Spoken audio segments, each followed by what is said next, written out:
Hello everyone and welcome to a truly incredible match that is turning out to be the match of the century.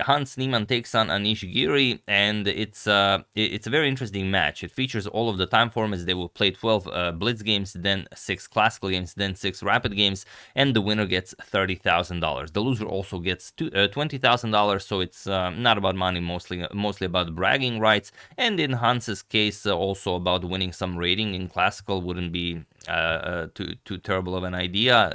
He would have better chances of getting invited to top tier tournaments, as he is already over 2,700, and there aren't all that many people over 2,700. I think maybe at the time I'm making this video, some 37 people in the world are over 2,700. So we're gonna discuss the standings. We're gonna discuss the results. The blitz and classical games have already been played. They only have a day of rapid left, and Anish took the lead in the classical section by winning the first game. But in this video, I will show you game 3 and 4 of the match, and they're really something. So yeah, let's dive straight into it. Hans with the white pieces opens with pawn to e4. The games are being played in the Utrecht City Hall in Netherlands. So yeah, let's check it out. We have pawn to c5 by Anish, the Sicilian defense. Of course, it will be a Najdorf. Anish made a course on it, so of course he wants to promote it as much as he can. d4 captures.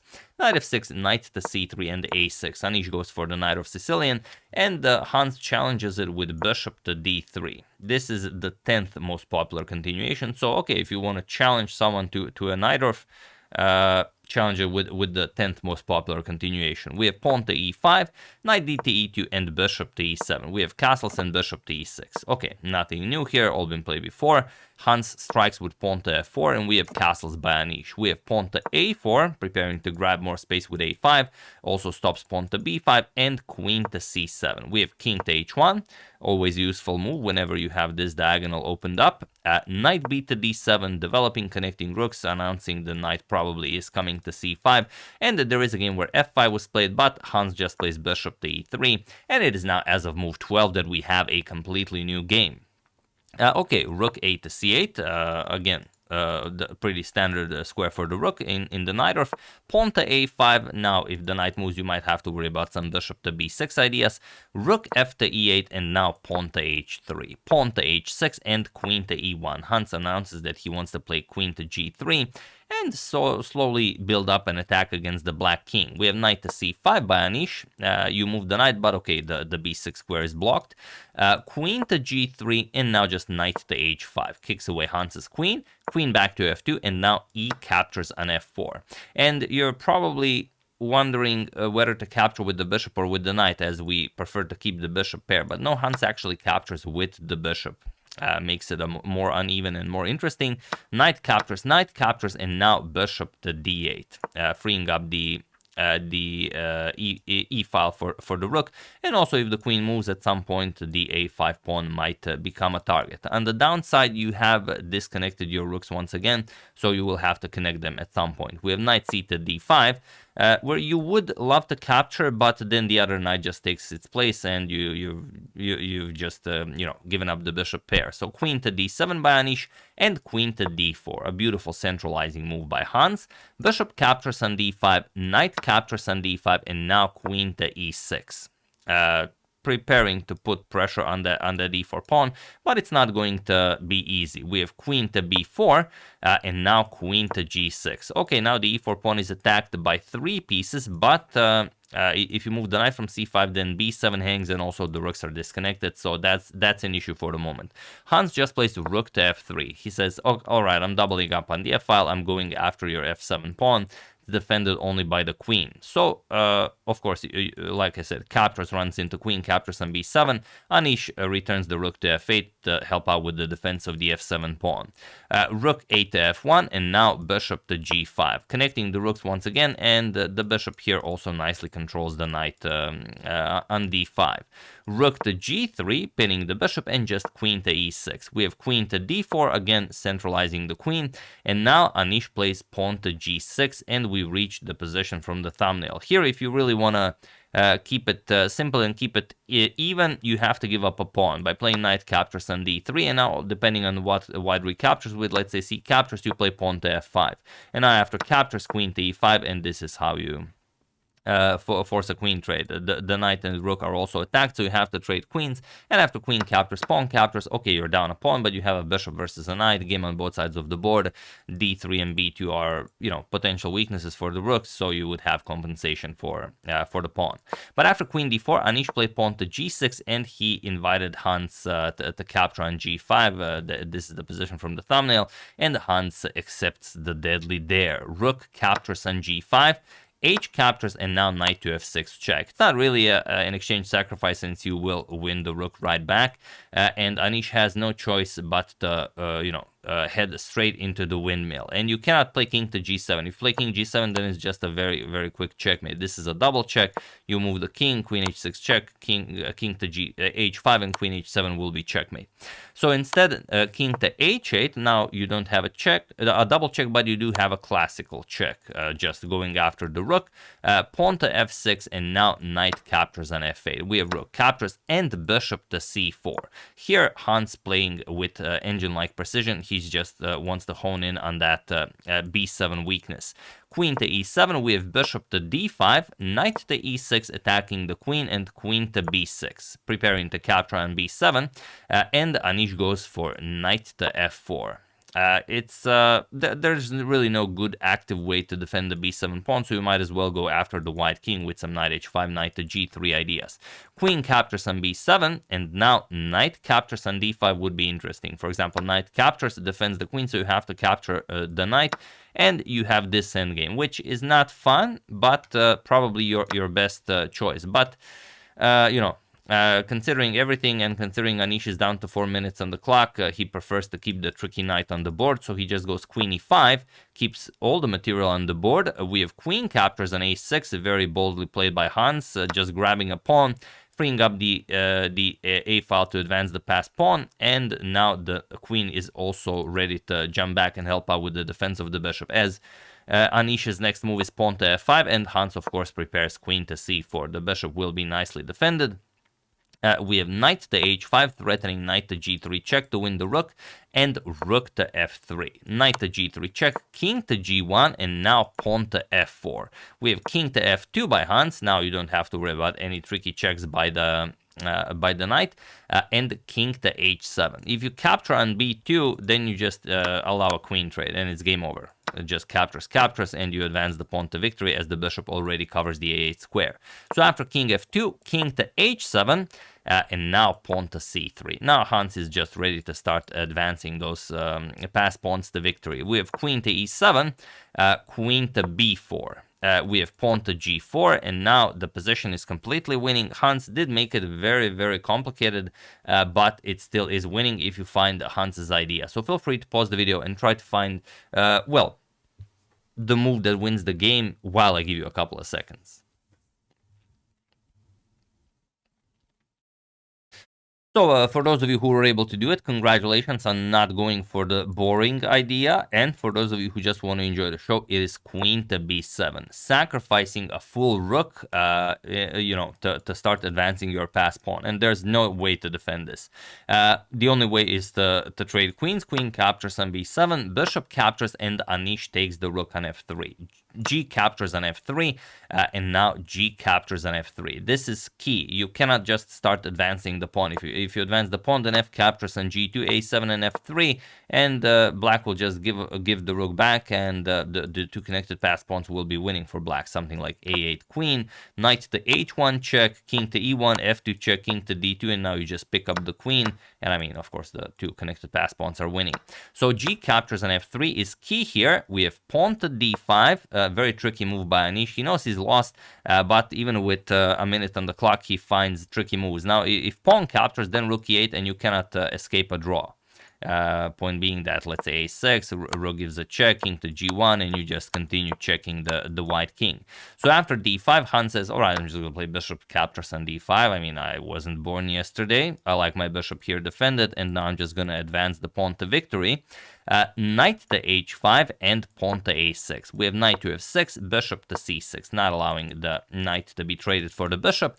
Knight to e8 and pawn to b4. We have knight to c7, pawn to b5 and rook to f6, going after the bishop, pawn to a7, and now rook captures on c6 by Anish. The problem is if you allow b6, then the two connected pass pawns, are just two connected pass pawns, like king g7, b6 attacks the knight.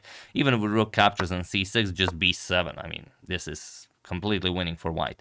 So after a7, rook captures on c6, b captures, and now pawn to g5. Okay, Anish is now up a knight, but Hans has all of these pawns.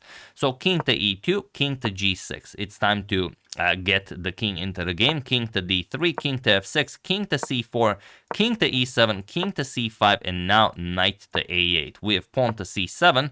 Beautiful move by Hans, freeing up the c6 square for the king, and now king to d7. The problem with capturing with the knight is that you win the c6 square with the king, and now after king d8, there's e5. I mean, there are so many pass pawns here. You just can't stop all of them. For example, knight e8, pawn to e6, knight to c7, e7 check, and doesn't really matter what you play. Captures, a8 brings a queen into the game. So after c7, king to d7, guarding the queening square, but now c8 queen. Hans just giving up material to win that c6 square for his king. King captures, king to c6, and knight to c7. And even though it seems like Anish's knight has everything under control, too many pass pawns. e5, knight to a8, we have pawn to e6, king to d8, and now king to b7, and he was in this position on move 62 that Anish Giri resigned the game, as there is nothing more to be done here. Once you move the knight, let's say knight to c7, e7 with check. And now you either promote this pawn, or you capture with the king, and then you pick up the knight, or you play king to d7, and then you play e8 queen. Doesn't matter. If knight captures, then this pawn queens. If king captures, then you capture the knight and this pawn queens. Whatever you try will be winning for Hans. So this is the third game where Hans had the white pieces. Now let's check out the other game. This is game 4, where Anish had the white pieces, and this game is, I mean, this is absolutely brutal. So let's check it out. Anish now with white opens with pawn to d4. We have knight to f6, and now pawn to c4. Pawn to e6, knight f3, pawn to d5, and Anish says, all right, it's the time for games is over, let's go for the Catalan. Pawn to g3. And in the previous video, I mentioned that no one knows how to play the Catalan, and I mean, the Catalan between top grandmasters just always is such an interesting game. And here we have a similar line like we had in that game. Bishop to b4 check, bishop to d2, bishop back to e7, and now bishop to g2. We have castles kingside by both of them, and now knight b to d7. We have queen to c2 and pawn to c6. And now rook to d1. Bishop to f4 is more popular, but rook to d1 also very much played. Pawn to b6 by Hans, bishop to c3, and now knight to e4, going after the bishop on c3. And there is a game where knight to e5 was played, but Anish wants to keep the bishop pair. He plays bishop back to e1. It is now, as of move 11, that we have a completely new game. Hans goes bishop to b7, knight b to d2, and pawn to f5, just cementing the knight on e4. We have pawn to b4 by Anish and bishop to f6. We have pawn to a4, Anish playing this beautifully, just grabbing more space on the queen side. Queen to e7, developing the queen. Hans connects the rooks, and now knight to b3. The pawn on b4 is under attack, but not really. There's no reason to defend it right away. a5 is the best move here. Point is that if you capture on b4, then, I mean, knight captures and you resign. So after knight to b3, Hans just gets an opportunity to completely open up the position and make his light square bishop a useful piece. So d captures on c4, queen captures on c4, and now pawn to c5. And this is already on move 16, as black against the Catalan, having your light square bishop freed like this is, well, that's the dream. B captures on c5, and now an in-between move, bishop to d5, a nice Zwischenzug, queen c2, and b captures on c5. We have rook 8 to b1, and pawn to c4. And all of a sudden, it's move 19. You feel like something has gone wrong for white here. Hans already has a passed pawn on c4. He has the bishop pair that is, well, almost fully operational. This bishop is a beautiful piece. The bishop on f6, very useful, even though for the moment blocked by the d4 pawn. The rooks have a very, very natural way of entering the game, and you can pretty much choose how to develop this knight. Knight b to d2 and rook f to c8. You always have to put the rook behind the passed pawn. That's how chess works. Knight to f1 and now knight back to d6. We have rook b to c1 and knight to b6. A very tricky move by Hans, inviting pawn to a5, and it's unclear what Hans had in mind if pawn to a5 is played. And here Anish should really just go bishop to b4 and pin that knight. But he does go pawn to a5, and now he allows Hans this another beautiful solution to bishop to e4, freeing up the d5 square for the knight. We have queen to a2 and knight to d5. And the knight here can't really be opposed, and you just have another piece that will help this pawn reach c3. We have knight 1 to d2 going after the bishop, but just pawn to c3, inviting the capture on e4. Knight captures on e4, and now knight captures. F captures also looks interesting, but it's better to have the c3 pawn cemented on the c3 square, and there's no way to challenge it. You can't challenge with knight g5, you can't challenge with knight d2 due to the pawn, so this knight is for the moment remaining on e4. We have rook to a1, preparing to shift this rook over to c1 because you don't want c2 to come with a tempo. Rook 8 to b8, and now rook d to c1. We have queen to c7 and pawn to e3. We have rook to b2 by Hans going after the queen, queen to a4. Pawn to c2 already. I mean, this is just incredible how this pawn keeps marching forward. Queen to a3 and now queen to b8, preparing rook to b1 at some point. Queen to d3 and now rook to b3, chasing away the queen. We have queen to a6 and now king to f7, just defending that e6 pawn. Bishop to f1, preparing to bring the bishop into the game, maybe some bishop to c4 action. So rook to b2 and now queen back to d3. Rook to c7, we have knight to d2. Now that the c3 pawn has been advanced to c2, you allow the knight to come to d2. But now Hans just trades. Knight captures, bishop captures, and rook again back to b3. Attacks the queen, queen e2, and rook to b1. And there is very little you can do here.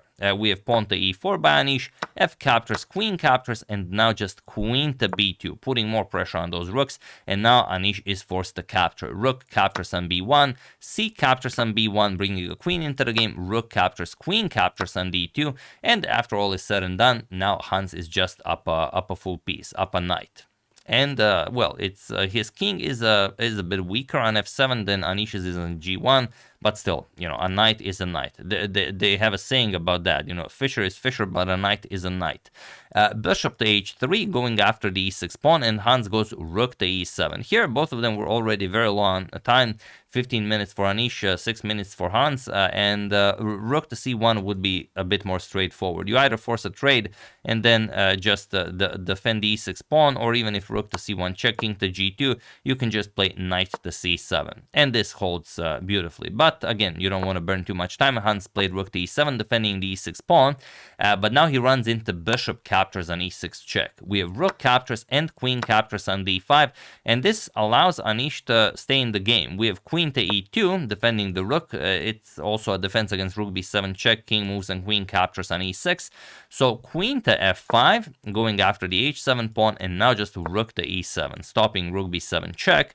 Queen captures on h7, and now queen to f3. So can Hans win this with his king loose on f7? We have queen back to c2, and now queen to d5.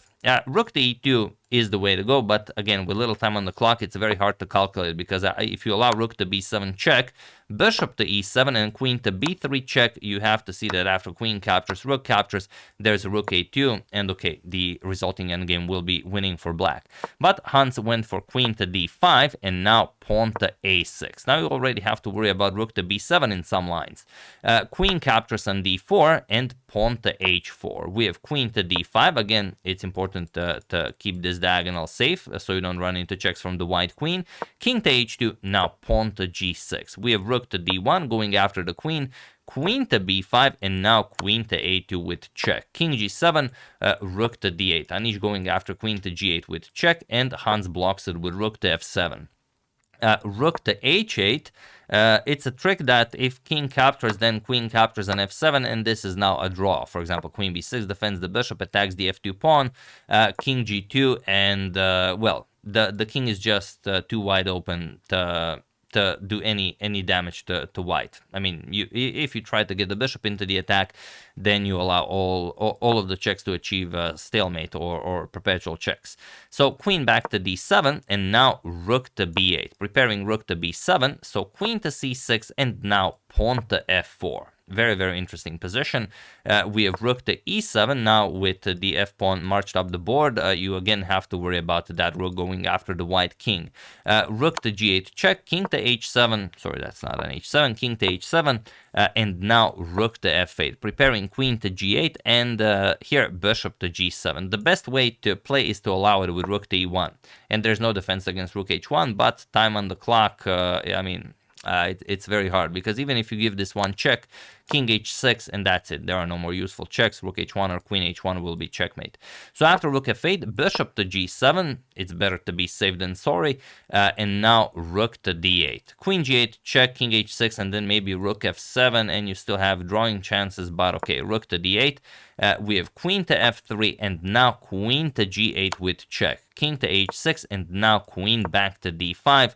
And how do you continue this? Well, again, best is rook to e2 check, but it's such a tricky line. Look at this: rook to e2 check, king h3, queen f1 check, king g4, probably where Hans stopped calculating, but rook h2 is deadly. And the point is now that after, let's say, queen g5 check, king h7, and queen to e7, okay, how do you checkmate white? Well, queen to b5, threatening queen h5 checkmate, and after king f3, now queen h5 check, and now you have to play g4, or you go here and then rook e2 check picks up the queen on e7. So g4, rook h3 check, and after, let's say, king e4, queen captures on g4, and there are no more threats, and you will now quickly checkmate the white king.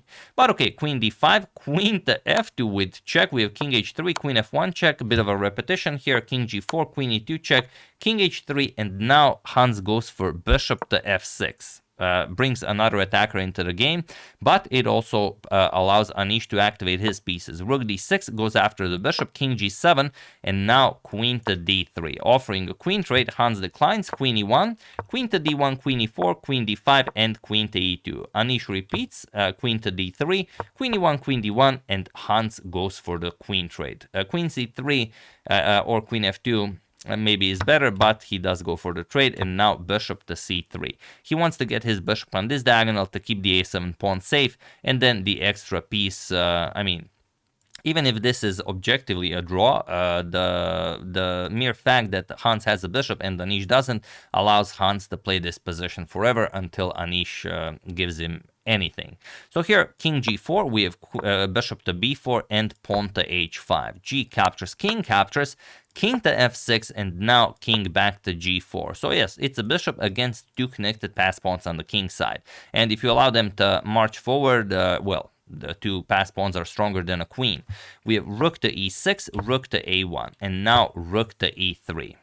Preventing the king from going forward because rook captures on g3. So rook to c1 and bishop to c3. Blocking the rook, we have rook to c2 and king to e6. We have rook to f2 and now bishop to d4. And here Anish played rook to a2. A missed idea here was rook to f3. Simply because you cannot allow the rook trade, and if you move the rook, then you have king to g5. And okay, you will lose the a6 pawn, but now f5 with check, king to e7, let's say rook d3 goes after the bishop, bishop to f6 check, king to h5, and after rook captures on a6, g4 followed by g5, and now the two connected pass pawns will yield at least a draw. So rook to a2 by Anish, missing this, and now king to d5. Anish is below 1 minute, Hans a little over a minute, so of course moves will be missed. We have king to h4, rook to e8, and now pawn to g4. Anish starts advancing those pawns, bishop to e3, and king back to g3, defending rook f8, and now rook to a4, defending the pawn on f4. We have bishop to d4 and king to f3, rook to b8, and now pawn to g5. Anish starts advancing those pawns, and this is now looking very much like it will be a draw. We have rook to b1, rook to a5 check, and bishop to c5 blocking. King to g4 and king to c4. We have pawn to g6, advancing the pawn, rook to g1 check, king f5, and bishop to d4, rook to a2, and king to b5. We have king to e4, bishop to f6, and pawn to f5. f5. It seems like there's no way for Hans to do anything here. Rook to e1 check, king f4, rook to c1, and rook to e2. We have rook to c4 with check, and here you go back. You have to go either king e3 or f3 or g3. But in the game, Anish played rook to e4. He decided that the two connected pass pawns will allow him to draw the game, but it makes it very, very difficult. Hans trades rooks, captures, now king to c5, king to f4, and now king to d6. Beautiful move by Hans, not going after the pawn, but king to d6. And now the problem is you don't have a way of playing this. We have king to e4, bishop to g7, king to f4, and now king to e7. We have king to g5, bishop to f6 with check, and this is the problem. If you go king to h6, then Hans found a way to almost stalemate Anish's king. If he goes king to f8, then king to h7 and bishop to g7, the king is almost stalemated, forcing him to play f6, and then Hans starts collecting. King to h6, king to g8, and now let's say king to h5, king g7, you pick up the pawn, then you march your king over here, pick up the a6 pawn, and the problem for Anish is that Hans has the correct color bishop.